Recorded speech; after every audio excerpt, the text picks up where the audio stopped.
যখন ছোট ছিলাম খেলতে যেতাম মেঘের দলে।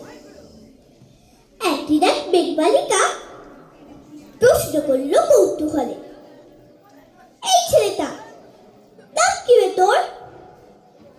আমি বললাম ফুসমন্তর। মেঘবালিকা রেগে গেল, মিথ্যে কথা, নাম কি এমন হয় কখনো? আমি বললাম নিশ্চয়ই হয়, আগে আমার গল্প শোনো।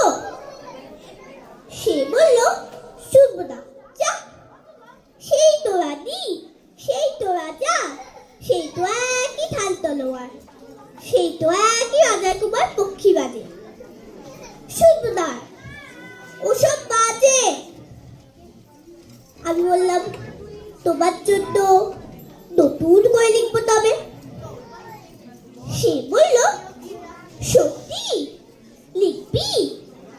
বেশ, তাহলে মস্ত করে লিখতে হবে, মনে থাকবে, লিখেই কিন্তু আমায় দিবি।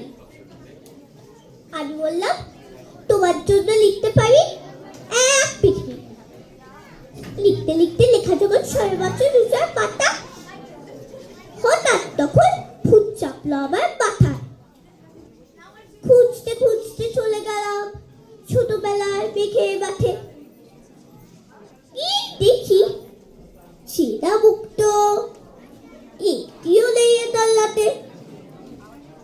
একজনকে মনে হলো ওর মধ্যে অন্যরকম। এগিয়ে গিয়ে বলি তাকে, তুমি কি সেই মেঘবালিকা? তুমি কি সেই?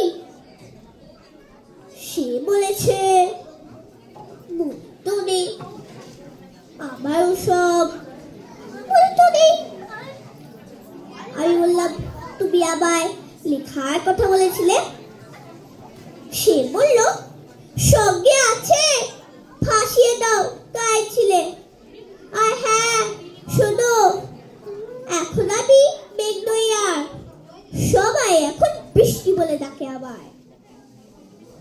বলি হঠাৎ এক প্রশ্নের চুল থেকে নখ আমায় পুরো ভিজিয়ে দিয়ে অন্য অন্য বৃষ্টি বাদল সঙ্গে নিয়ে মিলিয়ে গেল খরস্রোতায়, মিলিয়ে গেল দুয়ের বেলায়।